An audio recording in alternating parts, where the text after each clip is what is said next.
Maha Nassar is at the University of Arizona, and she's an associate professor, and she is in a School of Middle Eastern and North African Studies.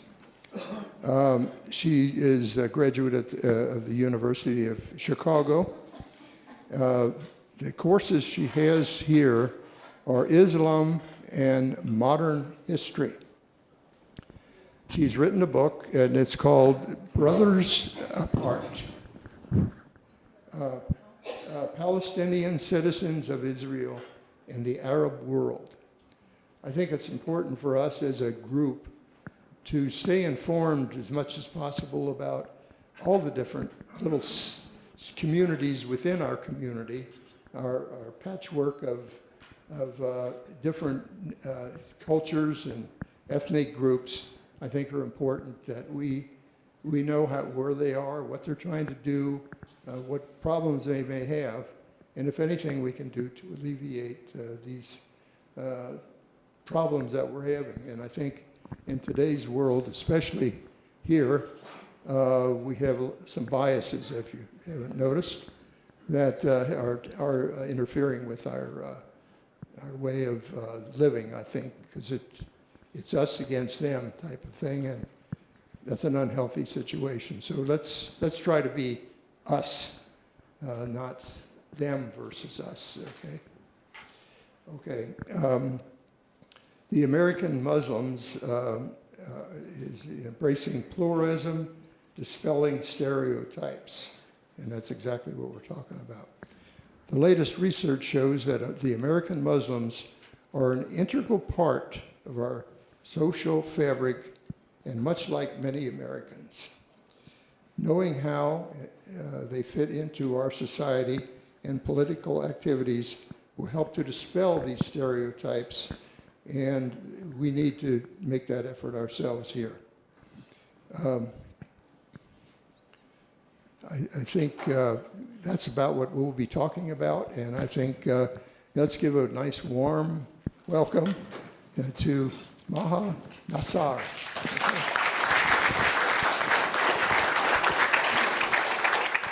Thank you. Where's my microphone?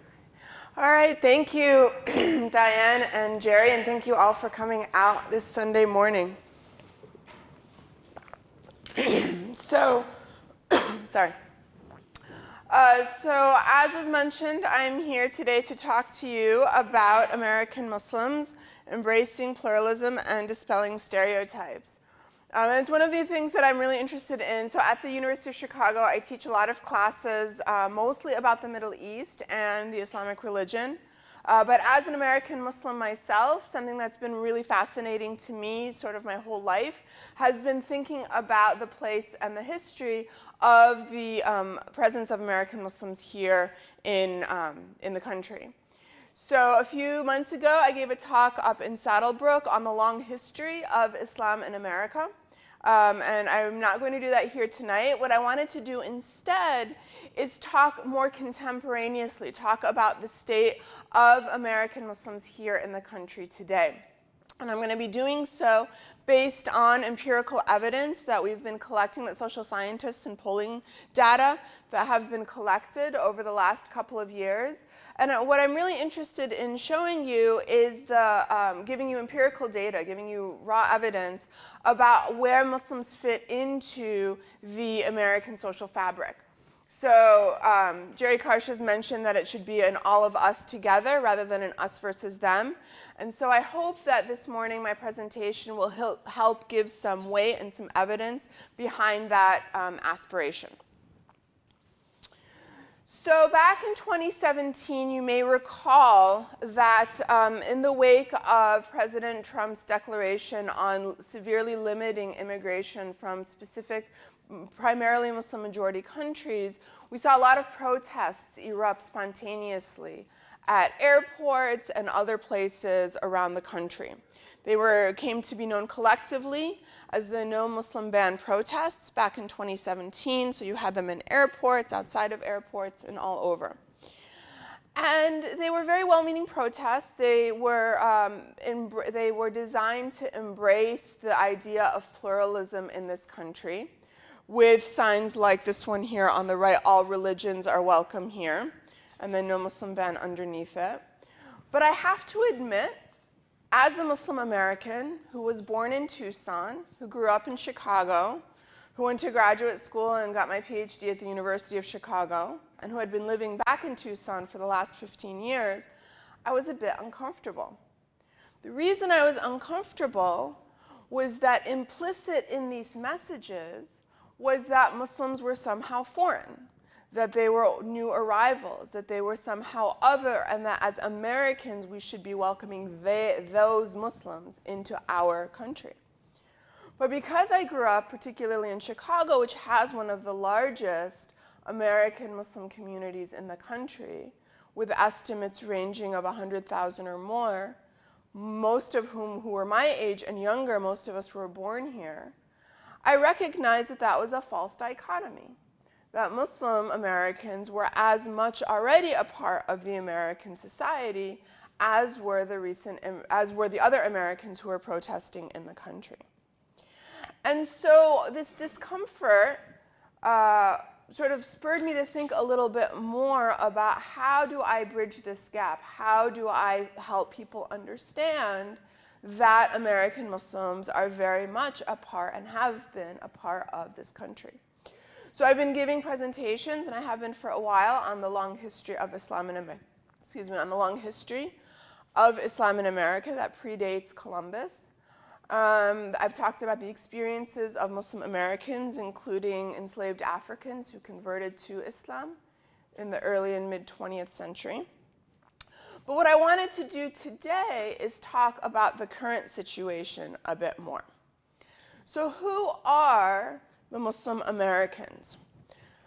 There's lots of ways to answer this. If we look at the first sort of basic level of just ethnicity or race as a category, what we find is that American Muslims are the only faith community in this country that does not have a single predominant ethnicity or race.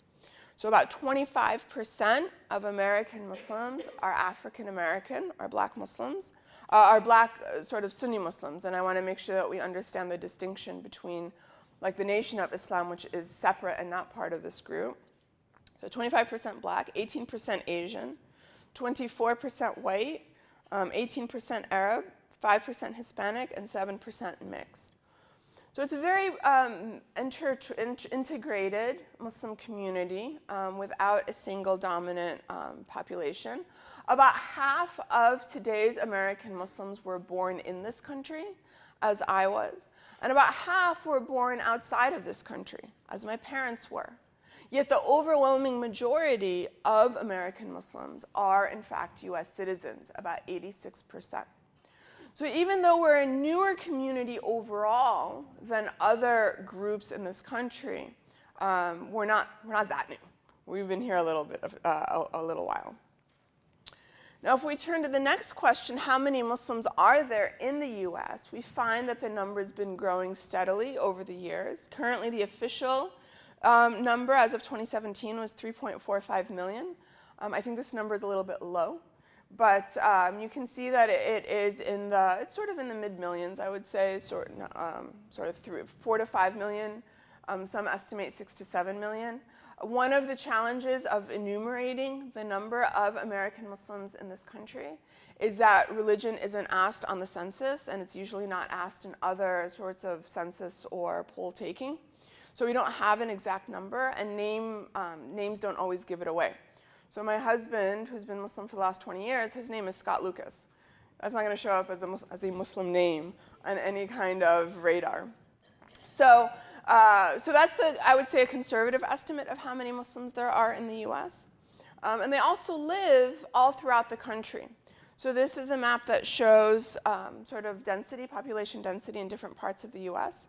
You can see, I don't have a pointer, but you can see down in Arizona, we're in the sort of up to 0.5% of Pima County is Muslim. So the number itself, the percentage itself is quite small, but estimates are in Tucson and the Tucson area, somewhere between 15 and 25,000 Muslims, just in the Tucson, sort of Tucson-Moreno Vale area. So we're sizable, primarily in and around cities, although you can see from the map also in other places a little more rural as well. So how do US Muslims approach their faith? And I realize I'm talking to a lot of avowed atheists here. And so I wanted to approach this as more of a sociological or an anthropological talk, as opposed to a theological one. And so what I've done is taken a lot of polling data that's been done by two main social science and polling organizations. One is the Pew Research Fund, and they have a specific group on religion and society. And the other one, and that's where this, when you see the green graphs, that's where those are going to come from, the Pew Research Center. The other one is the Institute for Social and Policy Understanding. And you're going to see a lot of sort of graphs and information from them as well. And they drill down a little bit more than some of the larger polling groups like Pew or Gallup or some of the other ones. And so what I also wanted to do is really focus on the elements that might be new or unfamiliar to some of you in terms of, again, how Muslim Americans approach their faith. Not necessarily what they believe, although we can talk about that as well, I'm happy to share, but how they approach their faith. And so what we find is that for many US Muslims, organized religion plays a meaningful role in their lives. So 43% of American Muslims who are polled by Pew attend a mosque at least once a week or more. Another 32% attend mainly on holidays, and 26% attend seldom or never. When asked how often they pray, as many of you know, Muslims are supposed to pray 5 times a day. There are 5 daily prayers known as salah. And when asked how often they did so, 42% said they prayed all five times a day, every day. 17% said a few prayers a day. Others, 25% less often, and 15% said never. And this one I think is really important too. When they were asked the importance of religion in their life, 65% said that religion is very important in their life. 22% said somewhat important, and the rest not important, less important or not important at all. And the reason I find this interesting is that, and we'll get into it a little bit more in a few minutes, is that the role of religion for at least the respondents to the Pew poll was a source of spiritual sustenance and guidance. And it was a repository for free thought. And this may sound sort of contradictory, religion and free thought, how do they go together? But as we see from the polling, particularly among Muslim Americans, who are exposed to so many different religious traditions, are exposed to the idea of having no religion at all, for many of them, according to the polling, religion plays an important role in giving them a sense of grounding and identity. Now, at the same time, Muslim Americans are also very wary of dogmatism and are also very skeptical about received or institutional interpretations of religion. So when they were asked, for example, so the percentage of US Muslims who say, they were asked how many ways is there to interpret Islam? Only 31% said there's only a single way to interpret their religion, whereas 64% said that there's more than one way to interpret their religion. And so what we see here is actually a skepticism of religious authority that I think a lot of people don't associate necessarily with Muslims. And this comes through even more clearly in the second question when they were asked about traditional understandings of Islam. And 52% of respondents said that the traditional understandings of their religion needed to be reinterpreted. And 38% said that it's fine the way it is. And then 10% said they didn't know. And so what we're finding is a lot of skepticism and free thinking when it comes to their religion without necessarily abandoning it altogether. So that's what we find from some of the Pew research. Now, I also wanted to share with you a little bit about how Muslim Americans and their attitudes towards faith compare with other faith groups and groups that are non-affiliated as well. So as I said before, Muslim Americans are the most ethnically diverse of the faith groups. So the top bar that you see here are Muslim Americans by ethnicity. You can see it's sort of, you have 4 large groups, Black, Asian, Arab, and white. And then you have some smaller groups there. And the other ones are all dominated. That sort of mid-shade of blue is white, according to this graph. And so you can see under Jewish, Catholic, Protestant, and non-affiliated, they are predominantly white. There are a number of reasons for this. Partly it has to do with immigration patterns. It also has to do with the demographics of those who convert into the religion. Another graph, I think it didn't make the cut here. There were a lot of graphs I was looking at in the last few days. But one of the graphs that I looked at talked about those who leave the religion versus those who come in. And what it found was that about 20% of those who are raised Muslim eventually leave the faith in the US. But about 20% of current US Muslims are those who've converted into the faith. And among those who've converted into the faith, we have Black, white, and a growing number of Hispanic and Latinx converts to Islam. And so what we have is a much more demographically rich and diverse Muslim American population as compared to the other faith groups and as compared to the non-affiliated groups as well. We also find that Muslim Americans are the youngest faith community overall. So the top bar, again, is the Muslim American community. We have about a quarter of them who are 18 to 24, which is much larger than the other faith groups. And it's actually double the number of non-affiliated, which is the second largest, which I thought would be interesting for this group. So that while in the general public, about 10% of the population is between the ages of 18 and 24. Among Catholic, Protestant, and Jewish, the numbers are smaller. Among non-affiliated, it's slightly larger at 11%. And then among Muslims, it's at 23%. Some of them, many of them are second-generation immigrants, children of second-generation Americans, so children of immigrants. And then the other interesting bar is that light blue one, which is ages 30 to 49, where again we have the Muslim American community being the largest overall, and then the orange is ages 65 plus, and so you can see the scale that way. Let me just back up. I told you I wasn't going to do too much history, but I do want to do a little bit of history to give you a little bit of a context in terms of where these numbers, how these numbers have come to be. A large number of American Muslims date their ancestry back to before the founding of the Republic. Their ancestors came on slave ships. They were enslaved Africans. Many of them reclaimed their faith and identity in the early to mid 20th century, and many of their descendants are African American Muslims today. A large number of the Muslims who've come from the Middle East, from South Asia, Africa, and East Asia, have come in the last 45 years or so as a result of or in response to the 1965 change in immigration law in this country. So in 1965, then President Lyndon Johnson signed the American Immigration Act, I think it's called, which lifted quotas on non-European countries that had been in place since the 20s and gave preference to those who were coming from any part of the world who were seeking higher education or were coming for professional training. And that's how my parents came to this country in the early 70s. They actually came to the University of Chicago to pursue doctoral programs, my mom in chemistry and my dad in engineering, which is how I ended up being born here in Tucson.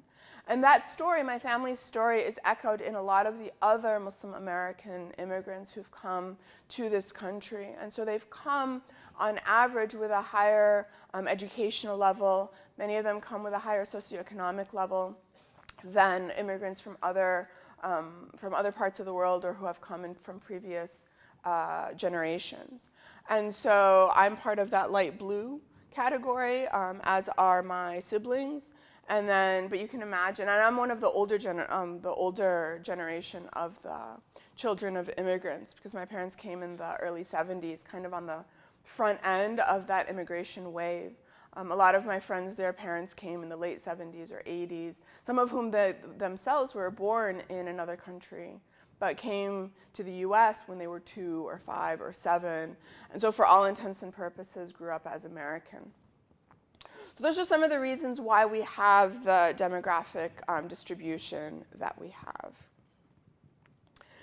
Now, unlike their age peers, a lot of young Muslims, or young Muslims as a whole, are as likely as older Muslims to say that religion is important to their identity.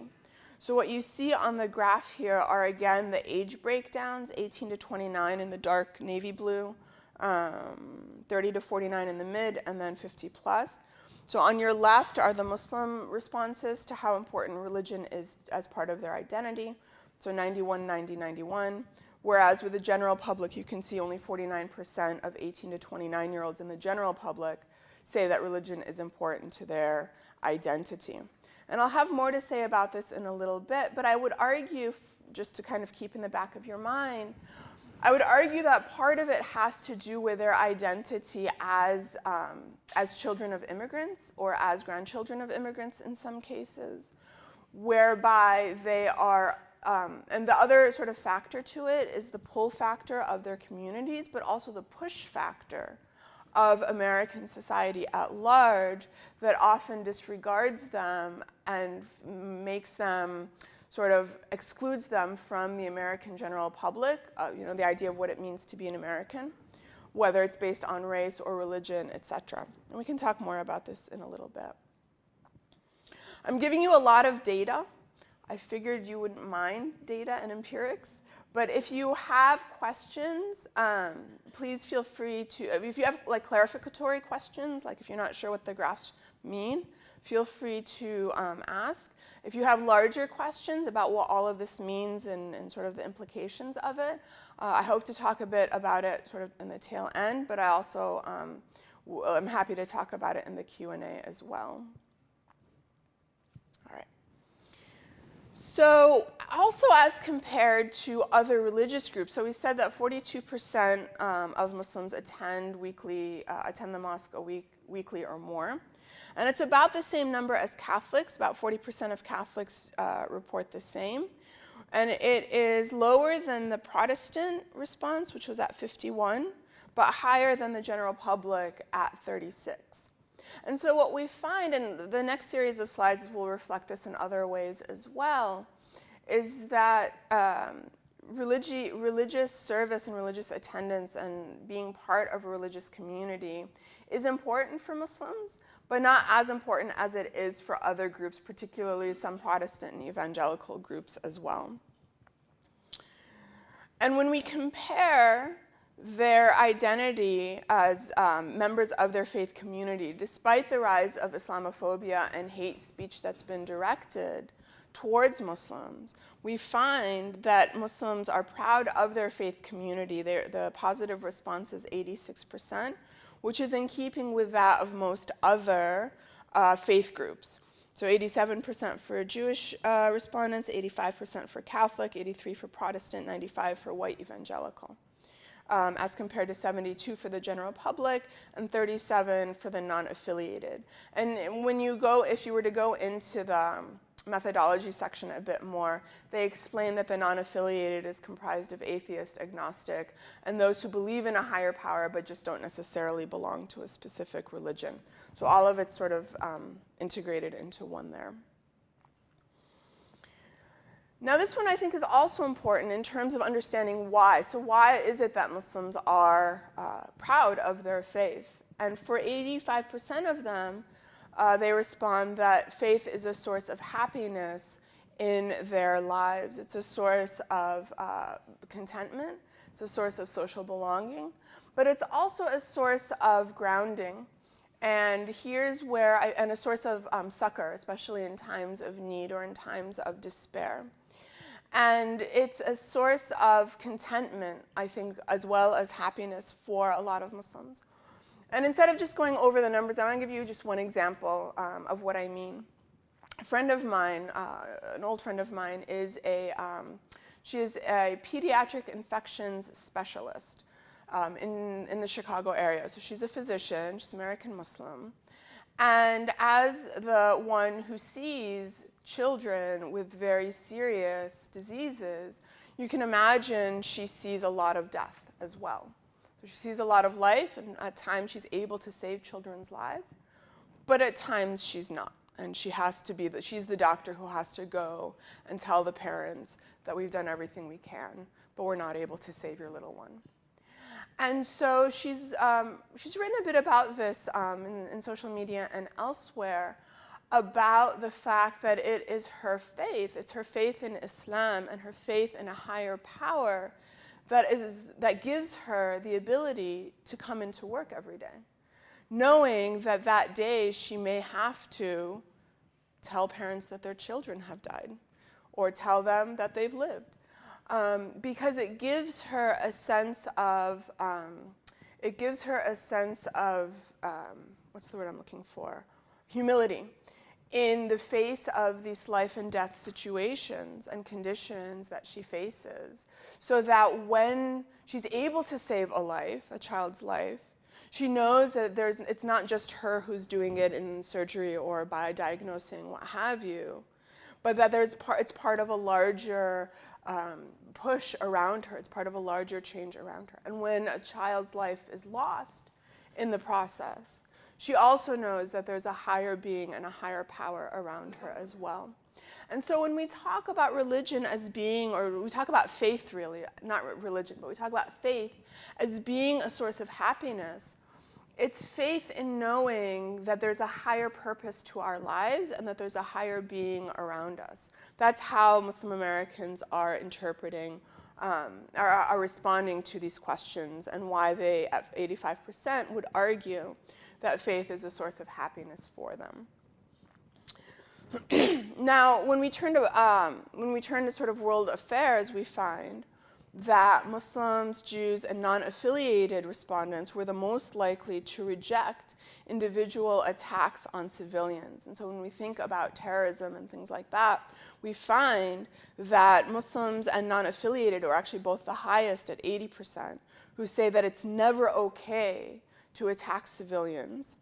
78% Jewish, so a close second, and we have much lower respondents from the other groups, and a lower response from the general public at 74%. Similarly, actually not similarly, but Muslims are also the most likely to reject military attacks on civilians at 71%, who argue that a military is never justified in attacking civilian targets, which is much higher, we find, than the other groups, second highest being the non-affiliated at 55%, and the general public at 42%. Turning to another topic that I think is important for this group in terms of separation of church and state and the role that religion should play in the American legal system, white evangelicals of all the faith groups were the most likely to say that their religion should be a source of American law. Mainline Protestants were the second largest, and Muslims were the third largest, followed a little bit above the general public overall, with the lowest being non-affiliated Jewish and Catholic, who had the lowest responses for religion as a source of law.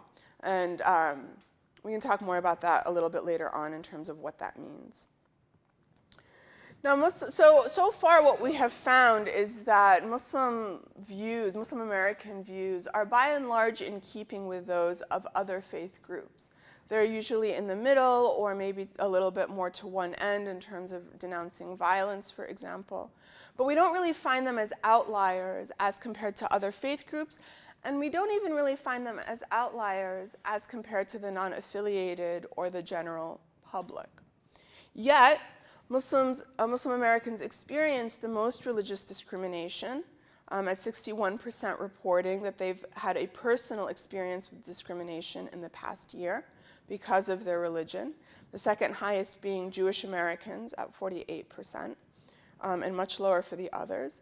And Muslim families are the most likely to face bullying, and this has become actually a really big issue in schools, where a lot of American Muslim children are facing bullying, surprisingly often from teachers rather than from other students. And this is another sort of a worrying sign of things that have been happening, particularly over the last few years. So why? Why is this happening? And here we come to a discussion. I want to talk a little bit about where Islamophobia, which is the notion that Muslims are something to be afraid of, are to be feared, and to be discriminated against or kept out. So Islamophobia is something that's been on the rise for a while now. So we want to dive a little bit deeper into where this comes from. Some of it is really old. We have cartoons and movies that go back a century that depict Arab and Muslims as being barbaric, as being different, as being other. And so we have that sort of in the background of all of this discussion. We have the history of US foreign intervention, particularly in places like Afghanistan and Iraq, that perpetuate a sort of us versus them mentality, both in the lead up to those wars as well as in the occupations that have been happening since then. We also have the advent of media outlets that pay particular attention to trying to characterize Islam and Muslims as being the antithesis of American values and culture, etc. Fox News is most commonly associated with them. But I would caution against thinking of this as only a right-wing or a Republican or a conservative phenomenon. A couple of years ago, a group called 416 Labs did a headline analysis of the New York Times. The New York Times is generally seen as a liberal, the paper of record, sort of liberal. It's often cast as a liberal news outlet. And what they found, examining headlines from 1990 to 2014, they found 70% of the headlines that had to do with Islam or Muslims to have negative valences to them. 54 was the overall average, but when you look at specific groups like headlines that talk about Democrats, headlines that talk about Republicans, headlines that talk about cancer, the negative valences in those headlines are significantly lower than the headlines that have to do with Islam or Muslims. And so what they conclude in their study is that the negative associations with Islam and Muslims is not just a partisan thing. It's not a Republican versus Democrat or conservative versus liberal thing. This is a across-the-board phenomenon that happens in news media outlets. So one of the first things that I would say, and we can talk more about sort of what you can do, but one of the first things I'd say is to also be skeptical of liberal news outlets. That not all news outlets are going to have what they presume or what they purport to tell you about. There's another reason, though, that we see this rise in negative headlines and Islamophobia, and that is that there's a lot of money behind it. A report showed that between 2008 and 2013, 33 specifically Islamophobic groups had access to at least $205 million over the course of those 5 years that were aimed primarily at stoking fear about Islam and Muslims. Some of the most notorious and active on that front are the Center for Security Policy, the David Horowitz Freedom Center, and Act for America. A lot of the money that they have is shadowy. We don't know the exact sources of it, but we know that they have access to it. Sir, do you have your hand up? Yeah, I want to clarify the last slide. Sure. So you mentioned the word valence. Negative valence. Could you give an example or define that? So for example, a lot of the headlines around Muslim or Islam in the New York Times linked it to militancy. So there were very few stories about American Muslims running a food bank, for example. and lots and lots and lots of stories about Islamic militants who blow something up. So that would be an example of the valences that we're talking about. Thank you. Other questions before I move on? Yes, go ahead. What were your sample size? How many? For which? For these, there are roughly 2,800 respondents in total for both the Pew and for the Institute for Social and Policy Understanding. So both of the survey groups that I cite here, the Pew and the ISPU, had sample sizes of around 2,800 respondents total, and about 800 specifically Muslim respondents. Yes, ma'am. In Islam, is there a breakdown, like in the Protestant and Jewish faith, Reform, Orthodox, Conservative, and in the Protestant, Methodist, Presbyterians? Are they at different levels of religion? That's a great question. So in the American Muslim community, and in Islam as a whole, we don't have denominations or sort of schools in the way that we have different Protestant denominations. Or are you talking about the Jewish and Protestant ones? Yeah, well, yeah, that's most familiar. You know, I'm a daughter of an immigrant too, and I consider myself culturally very Jewish, though I'm an atheist, but I still consider myself Jewish. When I immediately would assume that you were religious because you were wearing the headdress like I would my Orthodox cousins. Sure. Who were covered from head to toe. Right. So I missed the question. Religious and not mere. Yeah, absolutely. So another graph that I didn't have up here had to do with respondents in terms of how many American Muslim women respondents specifically wore the headscarf. And it was around 40% who do and 60% who don't. But those would be among those who identify as Muslim. Because as we also know, there are a lot of people who were born into the Muslim faith who no longer identify as Muslim. But you still can identify very strongly with faith and not with dress. Yes. Yes, you can. Yes, ma'am. Would you explain what the symbol Yankees? It's the sports team. As a control, they sampled the Yankees, headlines that had to do with the Yankees baseball team.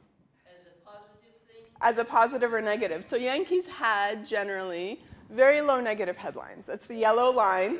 You can see down here. So 54 is the average. Yankees is down here. These are negative headlines. So a few negative headlines.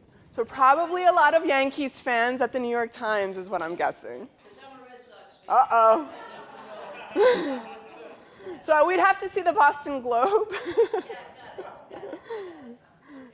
Yes, ma'am. In the back. Those who are actively affiliated with the Islam religion, what percentage of women go to the mosque?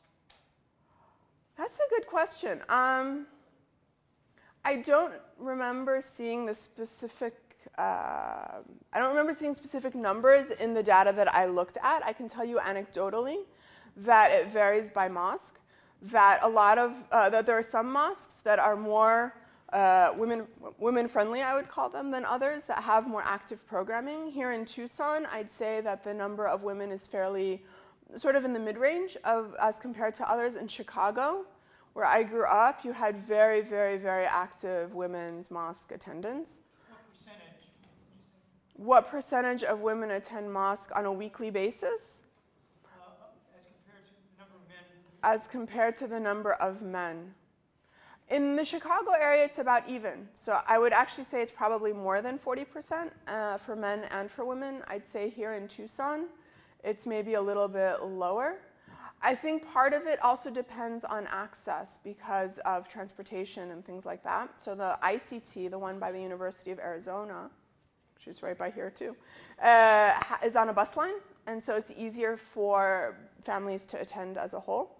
The newer one up on River in La Cañada is not on a bus line, and so people have to have means to get there, so they need cars and so forth. Yes? Which Muslims are you talking about? I mean, there are different sects in Islam. There's Shiites, and Shiites are like 40 sects.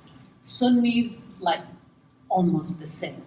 So which Muslims are you talking about? So overwhelmingly, Sure. So she asked, which Muslims am I talking about? Because you have Sunni and Shia, and the Shia themselves are subdivided.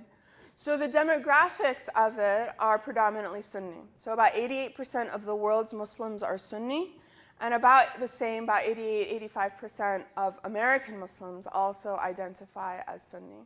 So there isn't a specific. Sunnis could be Sufi. Yes.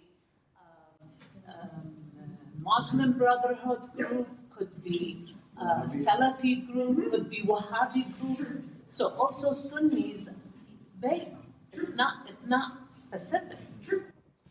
So that would require a further drilling down. But I think that goes back to actually one of the things that I was responding to the earlier question, which is that a lot of Muslims, in contrast to, say, Protestants who would say, I'm Episcopalian, I'm Methodist, and in contrast to Jews who might say, I'm Reform, I'm Conservative, I'm Orthodox, I'm Modern Orthodox.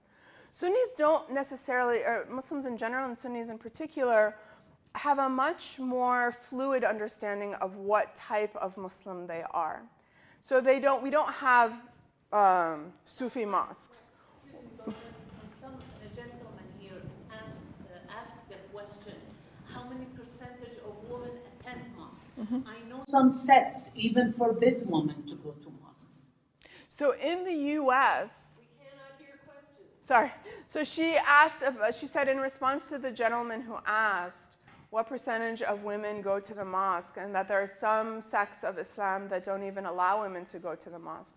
I would actually push back on that a bit and say that it's more of a cultural practice rather than a religious teaching. But Islam is a culture. yes. Okay, so when you come here, a lot of Muslims also broke their culture.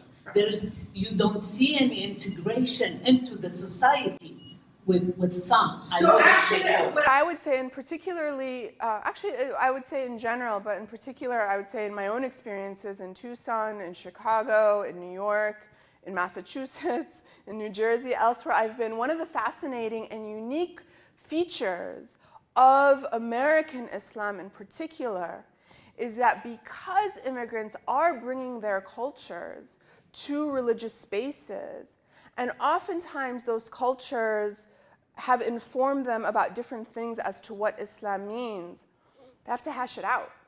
So if someone comes and says, what do you mean there's a women's prayer space? Back home in my country, we don't allow women to go to the mosque.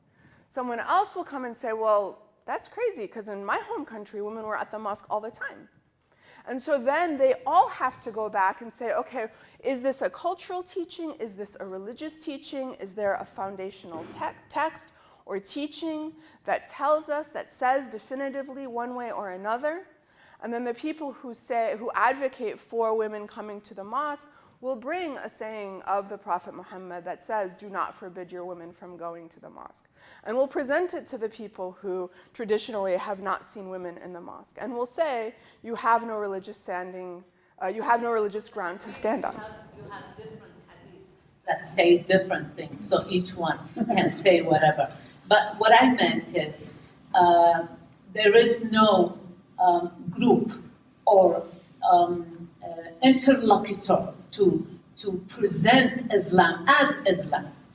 I see this as a problem because there are so many Islams and everywhere.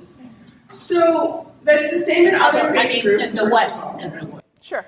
So thank you for that. I think that's a really important and nuanced point that I think is worthy of sort of expanding upon, particularly in the context of American Islam. You're absolutely right that especially in the Sunni tradition, we don't have a religious hierarchy. There's no pope, there's no Vatican, there's no, right, to tell us. But you have mullahs, and you have groups, and there are a lot of people affiliated. Please allow the speaker. So what I'm saying is that those mullahs in Iran or elsewhere, they have power behind them. They have the state, they have the economy, they have a basis of support. In America, we don't have that because everyone's here as an immigrant and people's previous standings back home, and I've seen this firsthand. People will come and say, well, back home, I was a blah, blah, blah. And everyone else in the congregation says, we don't care. We don't care what you said back home. Bring us some evidence, bring us some proof, bring us your logic, bring us your arguments, see if you can convince us. If you can convince us, then we'll listen to you. If you cannot convince us, goodbye. So the role of authority, the role of religious authority in American Muslim settings is quite different because there's no institutional hierarchy and there's no state power behind it either. And so it creates a very interesting dynamic that's much more fluid than what we find, and that's why I'm focusing on American Muslims. So it's more fluid than what we find as compared to parts of the Muslim world. And I would argue it's much more dynamic even as compared to some other religious groups here in America. Yes, sir? Does the American Muslims, is there a contingent that would consider themselves atheists? Yeah, they wouldn't identify as Muslim though. So they would identify culturally as whatever country they come from maybe, or whatever country their ancestors come from. So they might be culturally Arab, for example. But the very definition of Islam is to believe in that there's no God but God. So I don't know that people identify culturally as a Muslim. They might identify culturally with the culture of wherever their parents came from. The reason I asked the question is because just before you said that when somebody said the mullahs are taking over, you look at it logically and everything like that. That sounds like non-religious. So this is, thank you, that's a really important point though, which is that I would argue, having studied the tradition and the religion for many years now, and having witnessed firsthand how Muslims interact with one another in religious spaces, the idea of critical questioning is part of being Muslim. It's not antithesis to it. And we have a long history of Islamic civilization where you had some of the greatest scientific minds, for example, advocating for scientific inquiry as part of their religion, not as an antithesis to it or as a rejection of it. And the Quran itself, for free-thinking Muslims, I would say there are a lot of free-thinking Muslims. So I would separate out terms that I've heard here this morning that are often used together: freethinker, secular, and atheist. I would disaggregate them. I'd say you have a lot of secular Muslims who don't believe that religion and state should be intertwined. You have a lot of free-thinking Muslims who believe in critical inquiry and rational thought. But you don't have a lot of atheist Muslims because the two are seen as contradictory. All right, let me go on. I am almost done, so let me finish, and then I'm happy to take more questions. Okay, so behind a lot of this Islamophobia industry has been something that's come up in the last 10 years or so, which are a lot of measures that are introduced in usually in House legislatures, that are called anti-Sharia bills.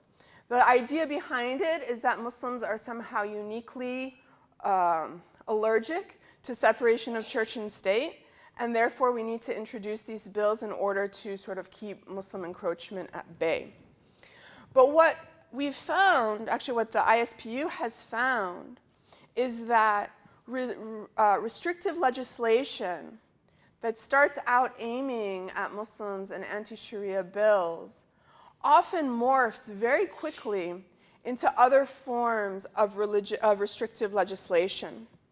And so in looking at 3,100 bills that were introduced between 2011 and 2017 across the 50 states, what they found is an 85% overlap between legislators who sponsored anti-Sharia measures, and 85% of those same legislators also sponsored measures aimed at, that were against marriage equality, that were for right to work, that wanted to restrict refugee admission, that wanted to restrict abortion rights or access, that wanted to restrict immigration, and that wanted to restrict voter identification, or that introduced voter identification laws. And so the correlation between seeking to push out or to undermine or to other American Muslims goes hand in hand with efforts to marginalize and other women, immigrants, LGBTQ community, African American community, etc. So that's something that when we think about the ways in which, as Jerry mentioned at the beginning, the ways in which individuals, people, media outlets, etc., try to separate us out, try to make it us versus them, what they're seeking to do is to divide and conquer, essentially. What they want to do is pick us off one group at a time until their agenda is the one that is dominant. And we've seen this, we've seen the aftermath of this, or the results of this, with a rise in anti-Muslim rhetoric, with a 67% in hate crimes against Muslims in the year 2016 alone, and the rise of anti-Muslim incidents that have been rising in the last couple of years. This is the mosque in New Haven, Connecticut, near Yale University, where a fire was intentionally set a few months ago. We don't know who did it. And there's been a lot of silence around it. When there's a synagogue or when there's a church that's attacked in some place, we hear about it all over the news. When there's a mosque that's attacked, we don't. The ICT, the Islamic Center of Tucson, had students throwing beer bottles into the parking lot 2 weeks ago. And yet we don't hear much about it. It doesn't make the national news. It might make the local news, but it doesn't get sort of put together as part of these larger trends. Fortunately, I'm going to end on a high note. Most Americans, despite all of this Islamophobic rhetoric and despite all of these millions of dollars that are being spent, most Americans believe that Muslims are no more responsible for violence, are not responsible as a group for violence that's carried out by a Muslim. Most Americans believe that Muslims are committed to the well-being of America. Most Americans want to live in a country where no one is targeted for their religious identity. And most Americans believe that negative political rhetoric towards Muslims is harmful to the US. So to sum up what I'm talking about here, I hope to have conveyed to you some of the ways in which Muslim Americans are part of the American social fabric, that they are not, even though there's a lot of rhetoric and sort of rhetorical connecting to them to refugees and recent immigrants, and many of them indeed are, to put it as she did, Muslim is American. So I'll stop right there. Thank you very much.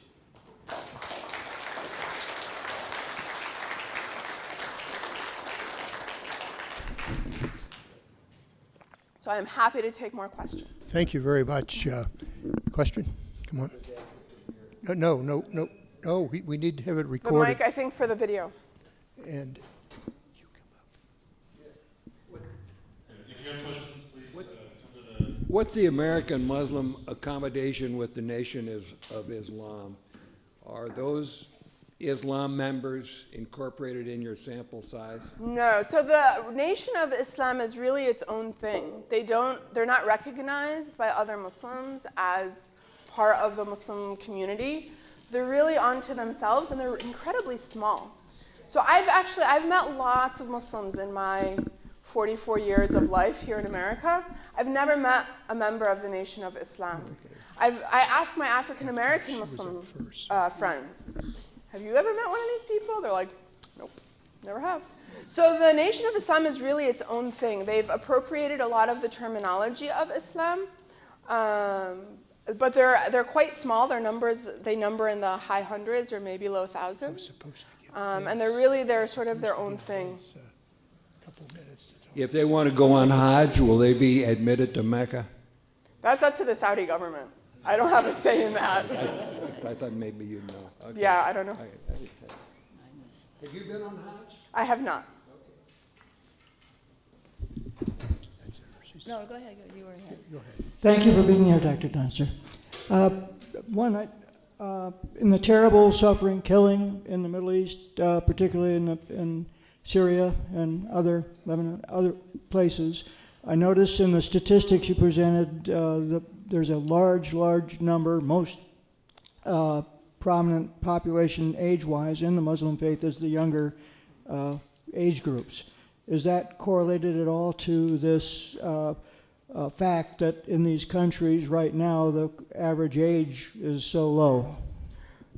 Yes and no. So the question, as I understood it, is that partly the fact that the 18 to 29-year-old subgroup for the Muslim American community, the fact that it's so large, is related to the fact that the Muslim age breakdown as a whole is quite young.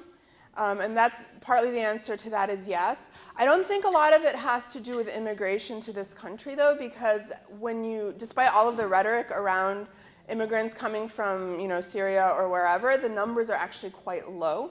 So most of those 18 to 29-year-olds, they would have been born here 18 to 29 years ago. So it would have been before the Syrians came. Thank you. This has been really very interesting. But apropos of what you were saying about the denominations or sects or whatever of specifically the Muslim culture and religion, how do you see the relationship between Sunni and Shia as it's accepted by American Muslims, how it's characterized and how it's spoken or walked the walk here in America with Sunni and Shia? Sure. So I wanted to.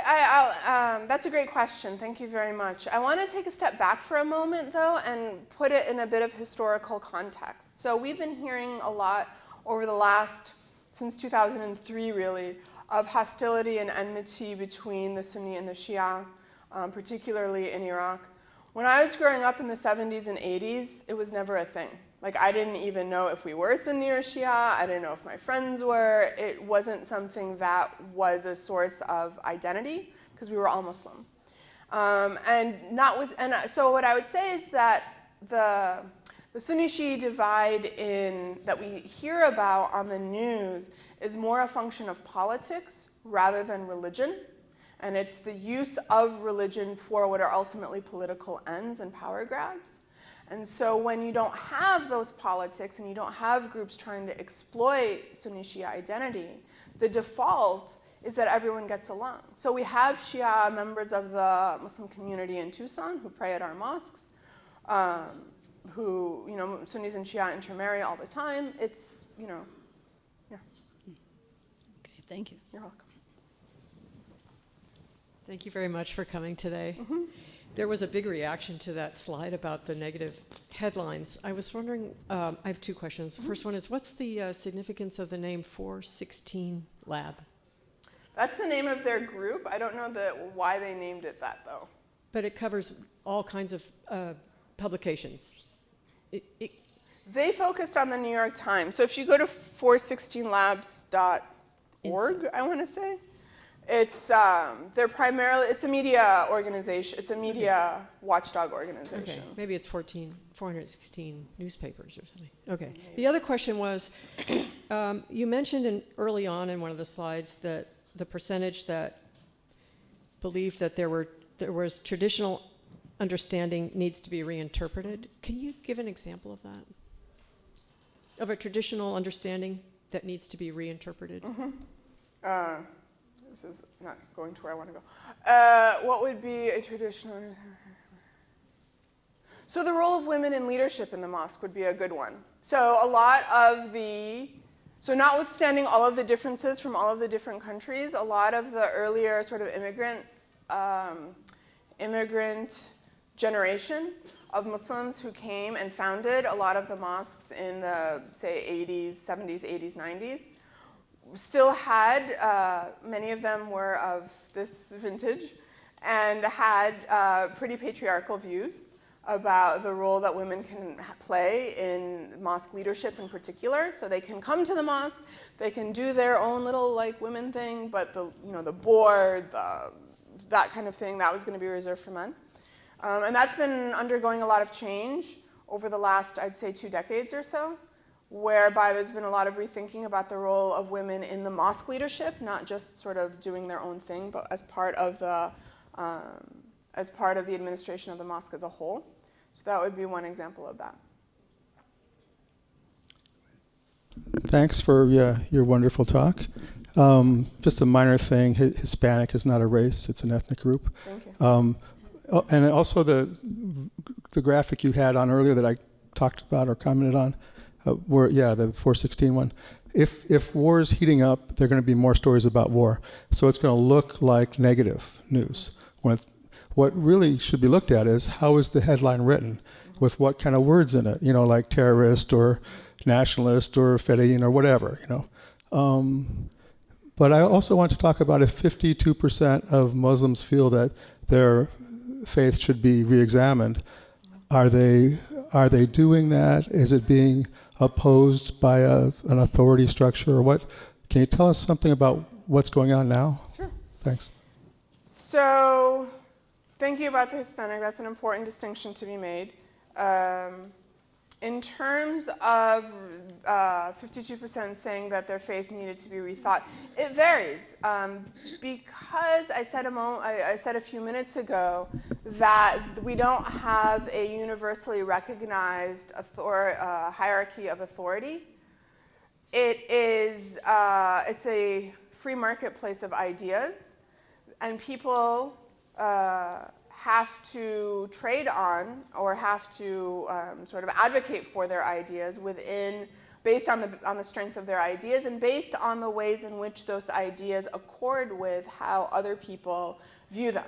So to go back to my example a few minutes ago about women in mosque leadership, for a long time, even when I was growing up in, say, the 80s or 90s, it was sort of taken for granted that, yeah, women can run the women's program. Right? But men are going to be in charge on the board of directors, board of trustees. And then in the 90s, you had more and more women and men who said, why? Why is that? Shouldn't women have just as much of a role on the board leadership as men do? And so you would have pushback for sure. You'd have men who said, well, we have, and they'd give various arguments against it. So there's always pushback. Anytime any group or individual wants to challenge the existing power structure, of course there's going to be pushback. The question is, on what legs are they standing on? And since there isn't a universally recognized religious hierarchy that says you must follow them unquestioningly, no one is above reproach, no one is above question.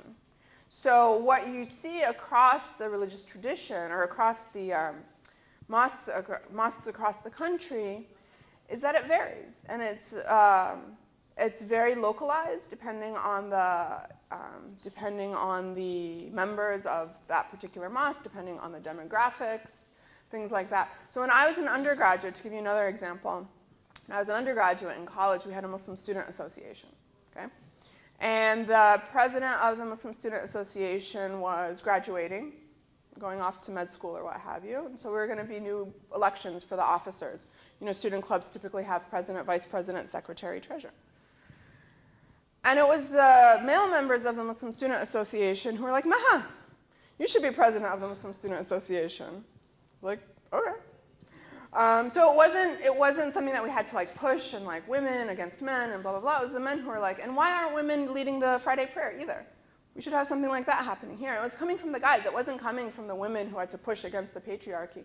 But I would argue that's a generational divide. It's a cultural divide as well, because most of us were born in the US and have different cultural understandings of gender roles and things like that. So does that answer your question? Very well. Thank you. Yes, in Tucson, I have known members of the Muslim Brotherhood and the Gulen Society, and without this hierarchy that you speak of, how do you maintain brand identity when splinter groups give the overall group a bad name? That's the challenge. How do you maintain brand identity when splinter groups give the religion a bad name? And that's the challenge right there. You do have those who advocate for a more of a hierarchical, traditional understanding of Islam. But in the absence of an institution like the Vatican or like the Pope, it basically it runs on the merits of their ideas and how well they can advocate for it. So we have imams, right? We have an imam in the Muslim Community Center of Tucson, for example. We have an imam, Sheikh Wathiq, who's very learned, and he has a Ph.D. in Islamic studies and so forth. But he's not above reproach. He's not someone that is, you know, he's not above being questioned, for example, or something like that. So it's a challenge. What I would say, though, in response, or the way in which the dynamics play out is if we recognize that they are splinter groups, that they're offshoots, that they are not representative of the whole, then we can dismiss them as such, right? So we wouldn't, for example, look at the Westboro Baptist Church, you know, the really anti-LGBT one that goes in all the funerals and does really obnoxious stuff, right? If we said, oh, wow, they are giving all Christians a bad name, well, why do you think they represent all Christians? Don't you know enough Christians to know that their views are abhorrent to the vast majority of Christians? Right? So it's also, I think, incumbent upon all of us and upon media and upon the larger society to also recognize when a splinter group is just a splinter group, as opposed to one that is representing the larger community. And hopefully venues like this help make that clear. Thank you, Maha. I have to say, say my thanks to you. And it's very courageous of you as a Muslim woman, you know, coming between the atheist. You can't hear me? What happened? Oh, there you sorry. go. Sorry. Well, I'm a bit short, so I'm sorry. So anyway, I'm an ex-Muslim. I came here in the 70s and went back to my country, Kuwait, and came back again here for retirement. And I lived in a Muslim family. I was religious. I had a scarf too. And I went to Hajj so many times. And studied my religion really well. I really appreciate what you're doing here. But I only see one-sided argument. I don't see the argument from the Muslim community point of view. Like when you said that a lot of the youths of today, or the second generation, are the ones that feel left out because the community, you know, does this push and pull thing. Well, how about the families themselves? How about not integrating into the society? How about when kids go to school, their parents would tell them, do not mix with others, do not date. Women cannot marry non-Muslim. Muslim women cannot marry non-Muslim. Muslims cannot be buried in the same cemeteries as non-Muslims. There are a lot of rules that I don't care which sect you are, but still that's within the culture. And we have seen a lot of honor killing, not only in the East, not in the Middle East, and I believe you're a Palestinian, you heard about Isra, which is just recently happened. It happens every day. I'm not saying this happens in the West, but there is a culture. I believe it would be really beneficial for Muslims. I care for Muslims because I come from a Muslim community. So for Muslims, I think the discipline should be within the Muslim community themselves. And by the way, Muslim Brotherhood were the one who coined the notion Islamophobia. And this was to stop others to, especially people like me that come from Muslim background and want to have a free thought or a free way to discuss my beliefs. So to stop this, they coined this. But we have to be realistic. I mean, you said 70% of the news about Muslims, well, this is what's happening in the world. This is the things that we see in the news. So not the only thing, but it is a vital thing. So thank you very much again. Thank you. Thank you so much for your questions. There's a lot to unpack there. I appreciate you sharing your own story and your own experiences, which are all true. I mean, they all happen in Muslim-majority countries. They all continue to affect Muslims, both in the US and around the world. Without going point by point, because I know other people have questions, I'll say two things. One is with regard specifically to Muslim Americans, I think the experiences that you describe where parents admonish their children, don't do this and don't do that and don't associate and come home right after school and don't hang out with those Americans, as they're often called. I would argue, and I've seen again firsthand, and the social science bears this out as well, is that that's not a Muslim thing, it's an immigrant thing. And so if we look at immigrants from other parts of the world, we find that same level of fear, that same level of, stay away, that same level of fear of losing their children to predominant American society. And so that's not something that's unique to Muslims or unique to Arabs, but it's something that we find in many other immigrant communities in the world. And it's also something that we see dissipating as we move into second and third generation Americans, so people who were born here who recognize, because I had the same teachings, my parents were wary of me having non-Muslim friends and things like that. But I don't necessarily take that to my children, right? So my children are now 9 and 5, and I don't have the same sort of cultural fears about their integration into American society that my parents may have had for me. And again, when we look largely at the aggregate community and the statistics and the demographics, we see these things borne out as well.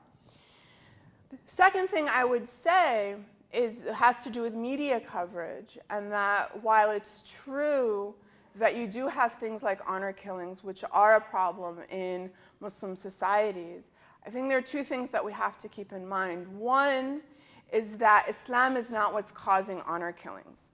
It's patriarchy. It's violent patriarchy. And when in this country, women are assaulted on average once every 5 minutes in this country by a domestic partner, I don't think any of us are in a position to say, well, look at those bad people over there. Because patriarchy and gender-based violence is a global blight on everyone and in all societies that must be combated by all of us and by all societies. And to your point, and so while the manifestations may look different, that one's called honor killing, this one's called domestic violence, that one's called based on shame, this one's called based on violent extremism or what have you. All of it comes from a belief that women are somehow less than, and that women aren't fully autonomous. And in a particular moment of Me Too, I think all of us need to combat all of that. And to the extent that that's happening, particularly with Isra. So just to catch everyone up on what you're discussing, about 2 weeks ago now, a young woman from the West Bank named Isra Gharib was found to have been killed by a family member, a brother or something like that, after she posted on social media a picture of her and her fiance in a cafe. And this has raised a lot of sort of ire and a lot of the sort of stories that we often hear with relation to relation to honor crime, particularly in the Arab world. What's been really fascinating to me as a Palestinian, as a researcher who studies Palestinian society, is the extent to which we've seen grassroots mobilization within Palestinian society, among Palestinian women's groups, among religious groups, among secular groups, among everyone that says this must stop, that this has no place in our religion, and that this has no place in our society. And so to sum up, I think everything that you point to as social challenges that Muslims face, I agree with you. I don't think that Muslims have to step outside their religion to confront them. So I'll leave it there. But thank you very much for your points. Sir. Or ma'am. Okay, well, first of all, am I quoting you right by saying Muslims are much more fluid in viewing themselves as one sect? And if I did hear you correctly on that, then were you speaking specifically of American Muslims in particular, or were you speaking of Muslims globally? No, I'm speaking specifically of American Muslims. I would say that it's not really so much sect as much as orientation. So people are will say, consider themselves to be Sunni or Shia. They might identify as such, but it's not something that is central to their identity. It's more has to do with their approach to religion. So some will say, I am observant in that I attend mosque on a regular basis, for example, as opposed to I am religiously observant, but I prefer not to go to the mosque, for example. And then the other way in which it's fluid is that we don't have formal denominations. I'm endlessly fascinated by all of the Protestant denominations that are out there in this country. And they all have bylaws and websites and officers, and it's all very neatly in our statement of faith and everything. So we just don't have the organizational or the institutional wherewithal to have those kinds of things where we parse out our statement of faith, for example, as a denomination. So you have lots of Muslims who kind of float from one mosque to another based on the sermons that they hear, based on the spaces that are open, based on proximity to their home, things like that, as opposed to based on denomination, per se. But mainly that statement was for the United States? Yes. Yes.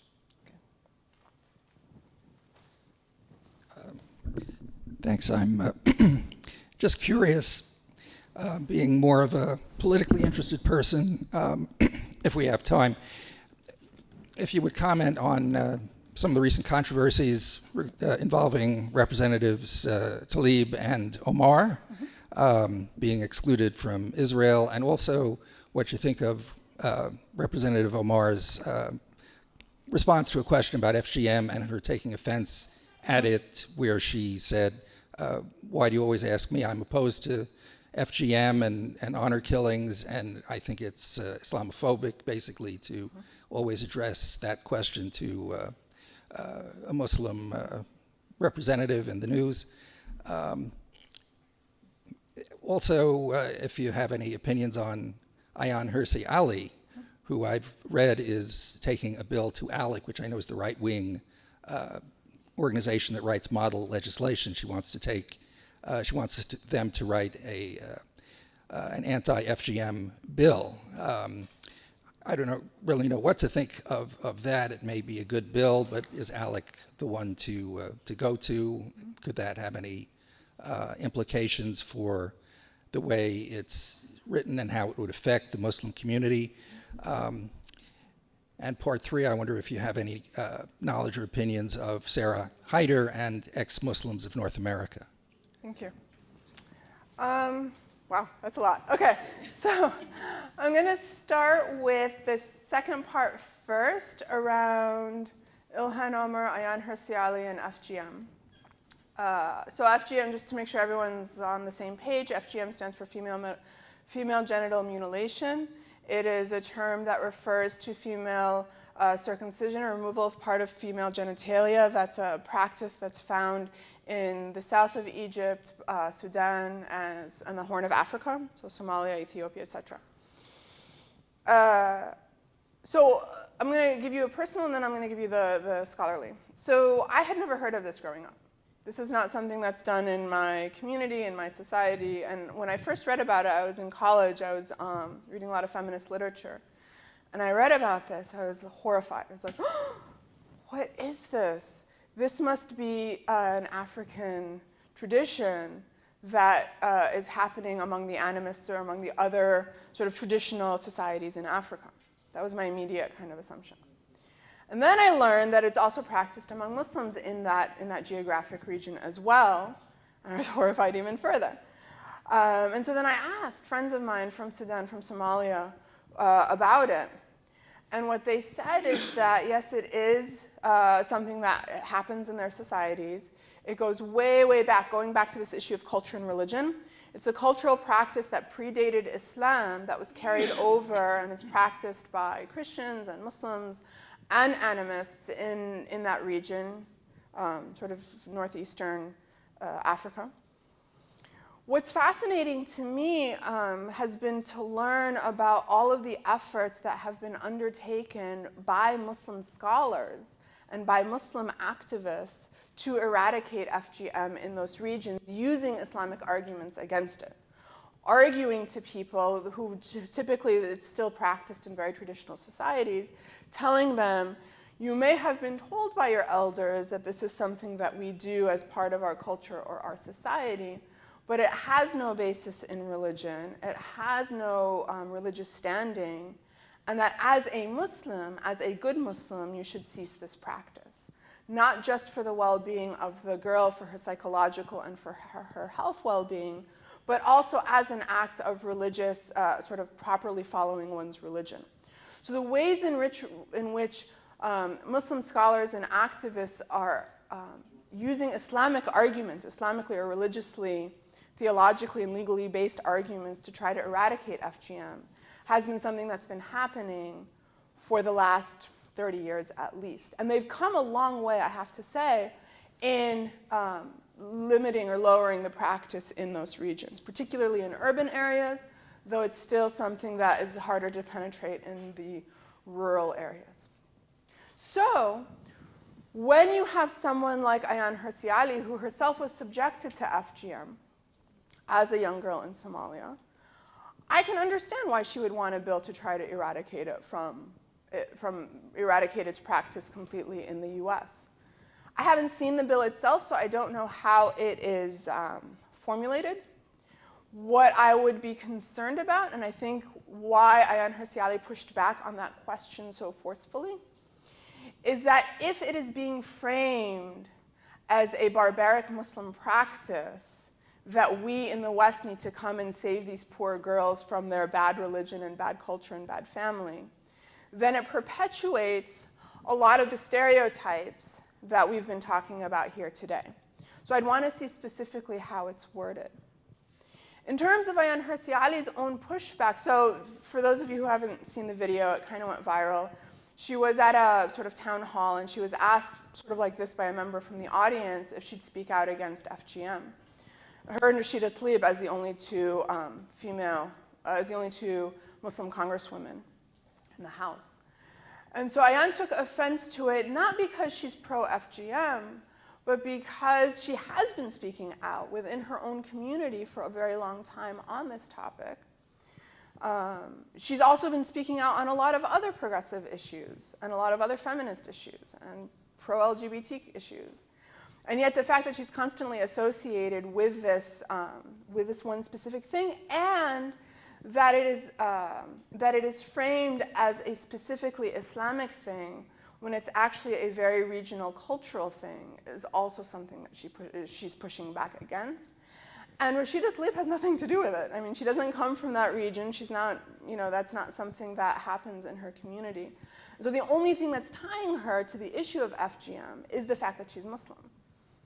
Ayaan Hirsi Ali, you can argue she's Somali, it's a thing in Somalia, so maybe okay, but Rashida Tlaib, that's not a thing that happens in Palestine at all. So that's part of it, is this sort of associating. And the other thing that I think Ilhan Omar was pushing back against is the idea of pigeonholing her, that she is only useful as a congresswoman if she introduces legislation to ban FGM. That all of her other legislation and all of her other legislative agendas have no bearing, have no weight, people don't care about it. They only want to know about this particular thing. Quickly, because I know we're running out of time, with regard to the question about Ilhan Omar and Rashida Tlaib being banned from Israel, that has more to do with Israeli politics and Israeli fears about Americans learning about how Israel treats the Palestinians than it has to do with the fact that they're Muslim. So, I mean, I'm happy to talk to you more afterwards about it. I have a lot of thoughts. But for our purposes here in this venue, maybe I'll table that question for now.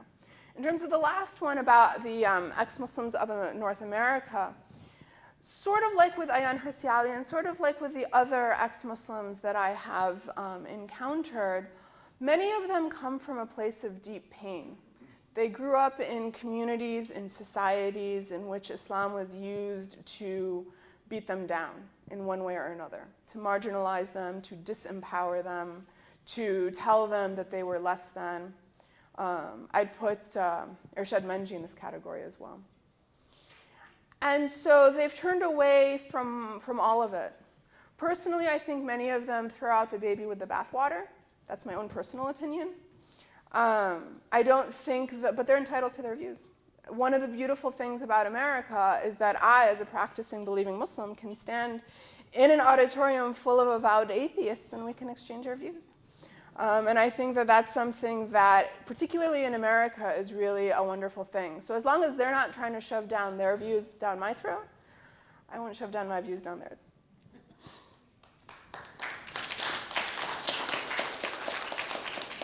Just one more comment, or question rather.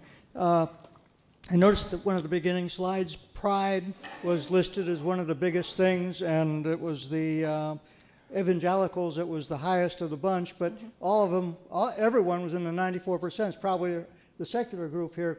We have a bunch of pride too, and just to comment that we all have to try to reduce that pride, no matter where we're at. But the question I also sought, you mentioned that the ethnic derivation of the Muslim population is not too much shown generally, and then you did have a slide breaking it down a little bit, but I didn't see in that slide any breakdown that showed a Anglo-Saxon white population in that. It was Could there. you comment to that? Yeah, it was there. Let me just get to it. No, not that one. That one. So the white is the sort of mid shade of blue. It's 24%. So we have black at 25%, white at 24%, Asian at 18, Arab at 18, 7 at Hispanic, and then 5 is other, I want to say. No, 7 is mixed and 5 Hispanic is other. Sorry. 7 is mixed and 5 is Hispanic. Is that to be interpreted that there's a lot of white that are coming in to the Muslim faith in the United States? And another way of looking at that is that saying that in a different country that would be nowhere close to that, there probably aren't whites? It depends how you define Arabs. So according to the US Census, Arabs are defined as white, as are Iranians. So it depends how you define. I mean, racial categorizations are fraught, as we heard a little while ago as well. So, but to answer your question more directly, according to the Pew research information that we have, 20% of the adult Muslim American population converted into the religion. A large number of them, I don't know if it's the majority, but close, are white converts to the religion. But then you also have Hispanic, you have black, you have others as well. Yes, and some of your other slides too, I noticed it looks like the white evangelical group are the ones who are least appreciative and accepting of Muslims. I wonder if that's been exacerbated by some of the things going on politically. Yes. So for example, most Americans believe Muslims are committed to the well-being of America. Yeah. The majority, the general public, and all the other subgroups are, so general public is 55, everyone else is in the 60s, except for white evangelicals in the 36%. So is that what you're referring to? Yes, that's what I'm referring to. Yeah. So I think some of it has to do with the media consumption that they receive. A lot of the groups that I mentioned before, like Act for America and the Security One and the others, they target evangelical groups specifically for their targeted mailers and social media ads and videos and that kind of stuff. So part of it is not an accident. And then part of it, I think, is that a lot of evangelicals live in places where they've never met a Muslim. So some of the other questions from this study asked people, do you personally know a Muslim? Have you ever met a Muslim? Things like that. They found, in general, a high correlation between meeting a Muslim, knowing something about Islam, and then lower rates of kind of hostility towards Muslims. And so evangelicals also rank really low in those categories. So they're least likely to have met a Muslim, they're least likely to know anything about Islam, etc. And it's one of the reasons we invited you here. You had to do that. Thanks again very much. It's been a very, very productive discussion. Thank you. Thank you all so much for coming out and for hosting me. I think this is the warmest atheist reception I've ever gotten. And thank you again to Jerry Karshis for inviting me. And I'm happy to stick around. I'll come down for more if you want to talk more.